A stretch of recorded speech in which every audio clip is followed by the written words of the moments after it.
This is the Proper Perspective podcast. Three main issues. Black supporters of Trump, sometimes called Black Republicans, but some of the brothers and sisters are not Republicans. They just sick and tired of the Democrats, and I get that. But I want to talk about three arguments that keep getting thrown at me when these Black supporters of Trump have discussions. I'm refuting claims about Trump's policies with Black America. I am going to be addressing HBCU funding, opportunity zones, and school choice. This is the Proper Perspective. Hit the like button, drop a comment. Black supporters of Trump claim that Trump provided unlimited funding for HBCUs, which sounds good on the surface.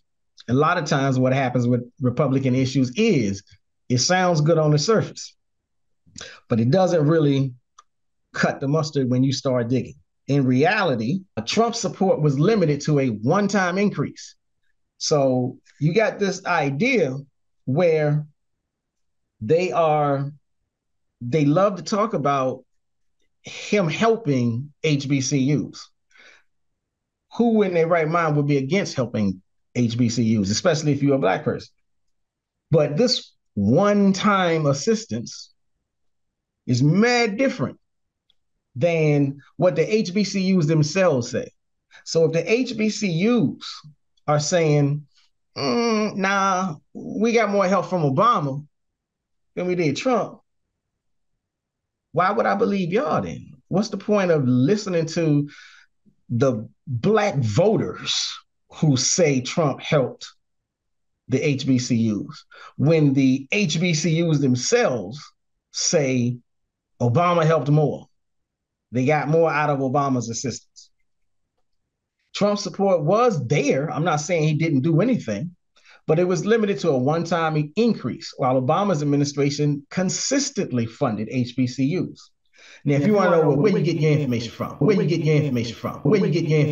how you know? Well, the journal Inside Higher Ed reports that Obama's 2017 budget proposed $80 million in grants for HBCU. So some historical context. The Obama administration signed legislation that increased overall funding for HBCUs. For example, the 2010 Student Aid and Fiscal Responsibility Act allocated $850 million to HBCUs over 10 years. Additionally, Obama's American Recovery and Reinvestment Act provided $228 million to HBCUs during the recession. So we got 850 plus 228. Trump administration in 2019 signed the Future Act into law, which made $255 million per year in federal funding for HBCUs, permanent. So Trump made $255 million permanent. That don't sound like it's as much as $850 million to me. I don't know about y'all. However, it's critical to note that Trump did not create new funding for HBCUs. He merely expanded funding that was set to expire. The expiration was not because Obama cut it, but because a temporary boost from the AARA, the American Recovery and Reinvestment Act, ended naturally. That act itself was just for the current or the recession at that time. So during that recession, Obama extended the assistance he had already laid out. They already had 850, which is clearly way more than what Trump gave. But in addition to that, Obama gave an additional 228 during a recession. And because that 228 was only for the recession, it was naturally set to shut down, to close, to end. So what Trump did was say, I will continue to give the assistance that was given during the recession. No problem with that. No beef with that. Like I said, I'm not saying Trump didn't do anything. I'm saying it's great that he continued Obama's money.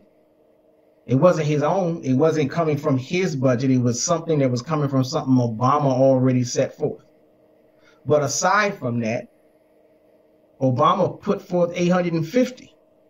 That was new money coming to the HBCUs. That didn't come from a budget from George Bush.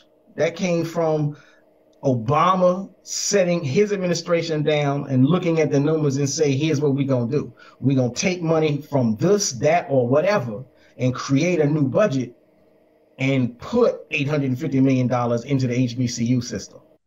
Trump didn't do that. Trump just said, well, since you're already getting some assistance from the recession, I'll continue that. So the actual fact is Obama's contributions to HBCU funding were substantial, 850 plus 228. And the funding Trump extended in 2019 was built on previous bipartisan agreements that were initiated well before his presidency. Trump's claim to unlimited funding is therefore misleading because it was simply a continuation. It wasn't a novel initiative. It wasn't brand new. It wasn't spearheaded. It didn't come from him or his administration. It didn't come from the Heritage Foundation. That's his homeboys.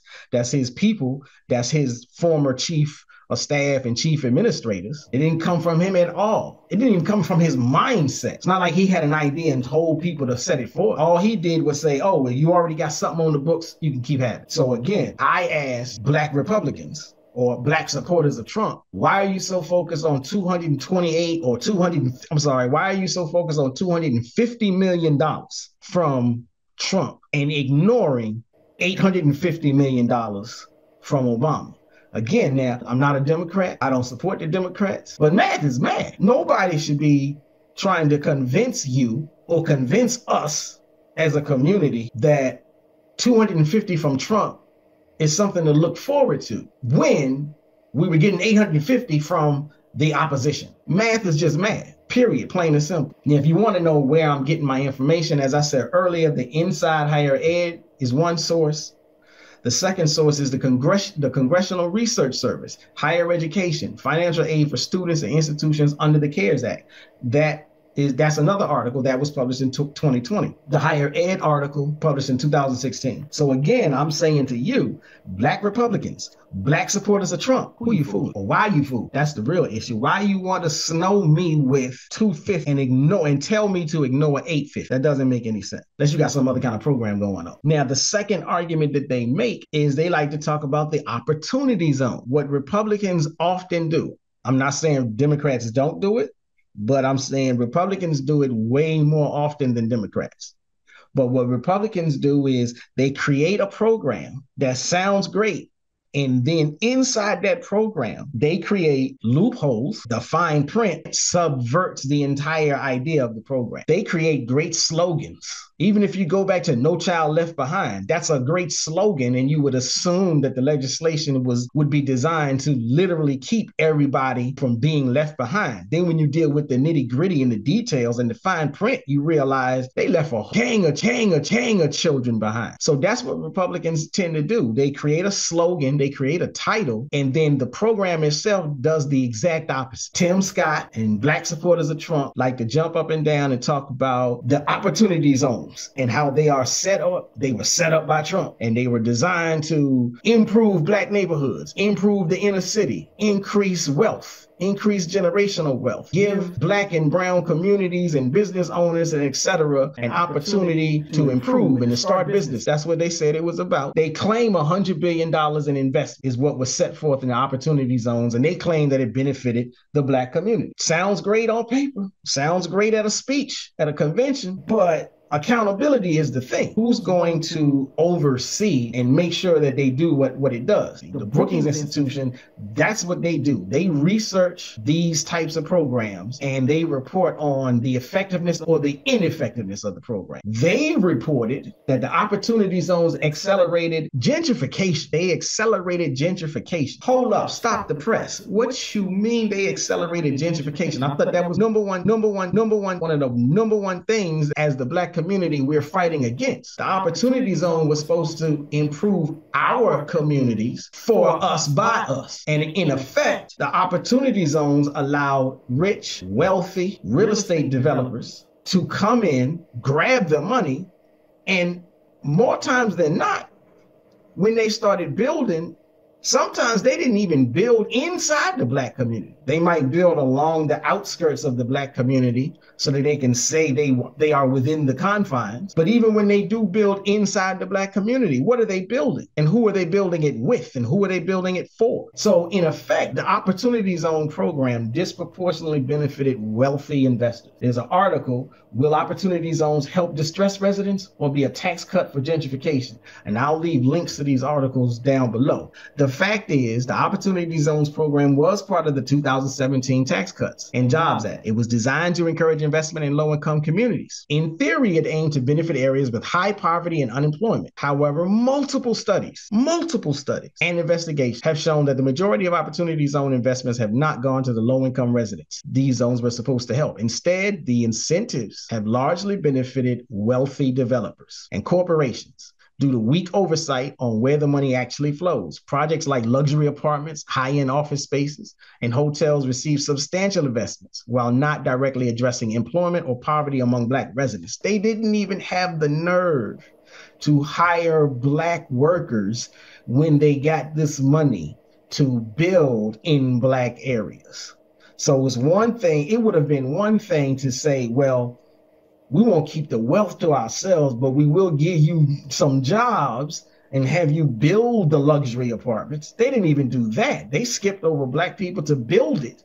And they skipped over Black people as to what they could even afford once it's been built. So the gentrification issues, rather than creating long-term employment for Black Americans, many Opportunity Zones have contributed to gentrification, forcing Black residents out of their communities as property values and rents rise. So if you want to know why people were getting kicked out of their apartments, if you want to know why these landlords were increasing the rents, it's attached to this Opportunity Zone scam, not program. Data from multiple sources show that wealthy investors profited while the supposed benefits to low-income communities, including Black people, have been minimal at best. For example, some areas that received Opportunity Zone status were already experiencing growth, which raised doubts about whether they even needed this special designation. I did a little research. Let me see if I can find it. Who are the investors that got the money? For example, Dan Gilbert, owner of the Cleveland Cavaliers and a major Detroit real estate developer. He used the program. I thought it was supposed to help the Black community. Well, he leveraged the program to secure tax breaks for properties in downtown Detroit, even though some of these areas were too affluent to meet the program's poverty guidelines. So he used the program, and he didn't use it to acquire properties in Black and brown neighborhoods, in underprivileged neighborhoods, in underrepresented neighborhoods. He used it to buy in affluent areas. Through lobbying efforts, parts of downtown Detroit were reclassified to qualify for Opportunity Zones, despite their high median incomes, allowing Gilbert to expand his real estate portfolio at a substantial tax advantage. That's the opportunity we're supposed to be voting for. Similarly, Kevin Plank, the founder of Under Armour and developers of the Port Covington project in Baltimore, utilized the Opportunity Zones program despite the area's wealth. Initially, Port Covington did not qualify, but a mapping error allowed it to be designated as an Opportunity Zone. Loophole city. This allowed the developers to secure substantial tax benefits while pursuing $5.5 billion in redevelopment, which critics argue worsened economic divides. Opportunity Zone. For who? Other wealthy beneficiaries include figures like Facebook billionaire Sean Parker, who helped champion the program itself through the Economic Innovation Group, a think tank that he founded. The program has been criticized for enabling investors to build projects like luxury apartments and commercial centers in gentrifying areas that don't benefit the local low-income population. So again, all these Black supporters of Trump, whether you're a Black Republican or Black independent, and you swear the Opportunity Zones is one of those reasons we should be voting for Trump because it helped. It helped who? Didn't help Black community, didn't help Black folks, didn't hardly even help Black wealthy real estate developers. Most of the people that participated in the program were wealthy white people. They participated in a way that was against the rules and the guidelines, so nobody Black benefited it anyway. You didn't benefit as an investor. There was no Black employment, no jobs. The biggest impact was that your neighborhood got further gentrified, but we're supposed to vote for them. There's no clear verified data that 1.4 million Black people gained gained employment, specifically due to opportunity zones. The overall job growth in the economy during Trump's presidency was primarily due to the ongoing economic recovery that started under Obama. And I am not a supporter of Obama, but facts is facts, math is math. And any claims that opportunity zones single-handedly drove Black employment are unsubstantiated. So fact, the opportunity zones have largely been criticized as a tax loophole for wealthy investors, and the jobs claim attributed to it is exaggerated and unsupported by hard data. The program has often exacerbated existing issues of displacement in Black communities rather than solving. So again, you want to know where I'm getting my information from? I'm not just talking out my Brookings Institution, do opportunity zones benefit distressed communities? New York Times, how a Trump tax break to help poor communities became a windfall for the rich. The last source for the opportunity zones is Only the Rich Can Play by David Wessel. He goes into all kinds of detail on who used the program, how they used the program, and etc. But they like to tell us, here's why you should be voting for Trump. The third one they try to hit us up with is school choice funding in inner city schools. They like to say Trump's school choice legislation provided $500 million in federal funding for inner city schools. Yeah, that sound good. Sound real good. But, let me ask you something. If money is supposed to go into a program that takes kids out of a public school, how does that public school get more money? Don't sound right. Sound like another one of those slogans that does the exact opposite. Trump's administration claimed that school choice gave $500 million to inner city schools. That's what they claim. In reality, the Economic Policy Institute, another one of those agencies that they look and see what you did and then they report on. Economic Policy Institute notes that school vouchers disproportionately harm public schools serving low-income and or Black students. Charter schools and vouchers have been shown to increase inequality and lower academic outcomes. So that whole notion of money coming into inner city schools through the voucher program, and not the inner city public schools, not the schools that most people go to. Now, school choice policy under Trump in and of itself. Trump's administration aggressively pushed for school choice. And almost all Republicans almost always push for it. They've been pushing for school choice for as long as there's been a public education system. They never wanted a public education system. It was only through the civil rights legislation that a public education system was guaranteed or mandated. And they've been trying to find ways to shut it down since it started, the same way they've been trying to shut down abortion since it started. So his administration aggressively pushed for school choice. They advocated for vouchers, charter schools, and other alternatives to public education.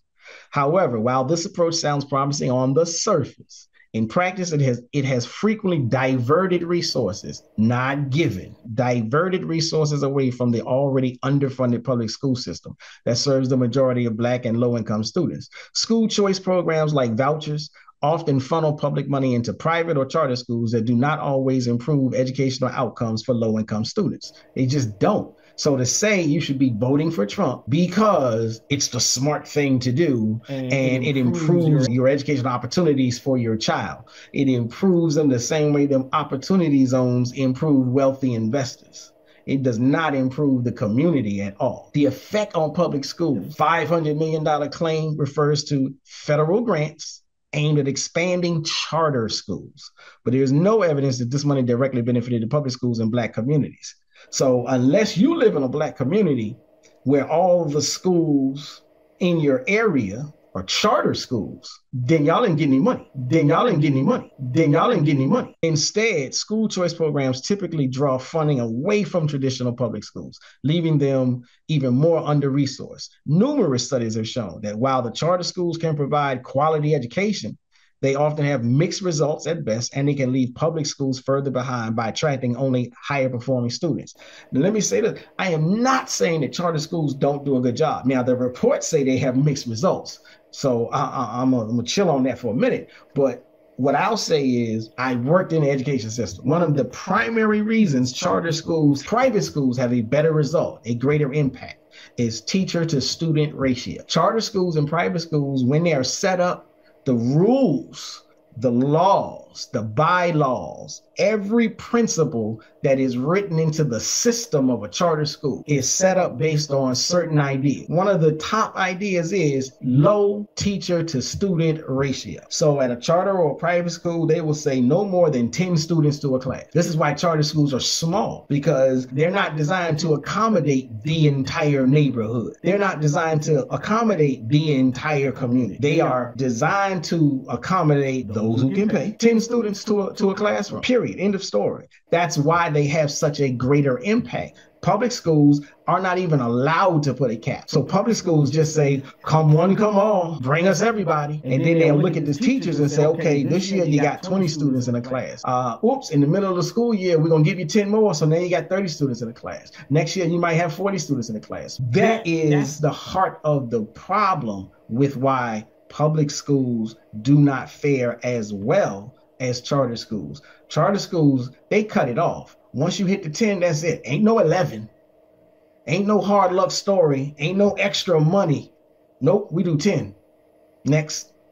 So that's why they are so much better. Clearly, one teacher teaching 10 students can be far more effective than one teacher teaching 30 students, 40 students, 20 students even. So again, the disadvantage from this entire school choice and Black communities program, many Black students are disproportionately impacted by the negative effects of charter schools. Critics argue that while vouchers and charters may work for a small percentage of students, they do not solve the systemic issues in urban public schools.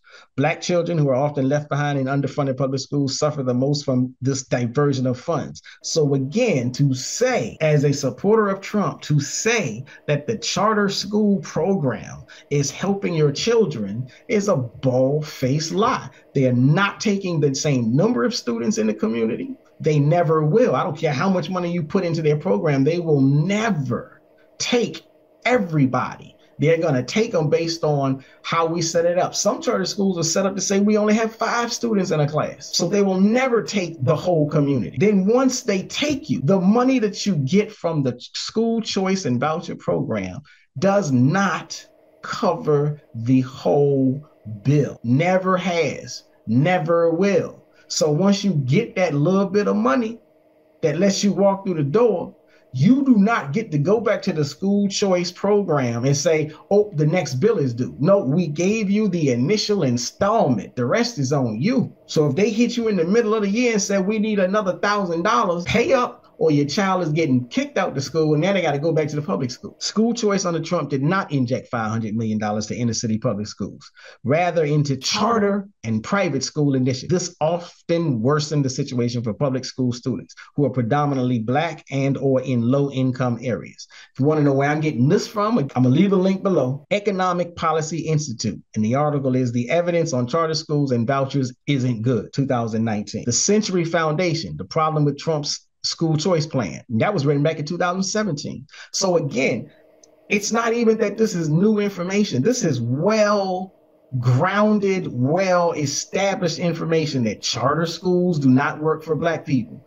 But Black Trump supporters say, let's vote for Trump because charter schools work for us. It's been established that they don't. It's been established that the Trump's policies largely benefited wealthy investors. Don't let Black Trump supporters snow you with BS. All they doing is, I don't know why they're doing it. All they're doing is repeating fake news, because the HBCUs went on record to say we got more help from Obama than we did Donald Trump. Research scholars and professionals say that the opportunity zones was basically a scam for wealthy investors. All of the education associations have researched and spoken on school choice and voucher programs. None of them say that money comes into the school system through the school voucher and school choice programs. They all say we are losing money every year as more people go to charter schools. If you want to go to charter schools, that's on you. But don't lie and say you're helping the public school system. You're obviously doing the exact opposite. This is the proper perspective. Hit the like button and drop a comment. Reparations is the #1 issue. It's the #1 issue for Black people. It's the number one issue for the Black community. The research has already been done. It's the only thing that will lift up the vast majority of Black people out of poverty. Without reparations, the Titanic is sinking.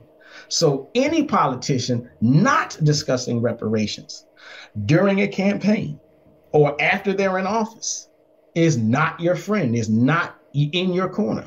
If they're only talking about reparations under the guise of let's study it, they're not in your corner, they're not for you. So for that reason, no matter what you do with schools, without reparations, we are still sinking. No matter what you do with Black unemployment, without reparations, we're still sinking. So if you do not bring reparations to the forefront, then you're just asking to be buried under the water. That's what the research said. So I'm not supporting Democrats or Republicans. I'm supporting third-party candidates, Cornel West and Medina Abdullah. This is the proper perspective. Hit the like button and drop a comment. Proper perspective. Black votes matter.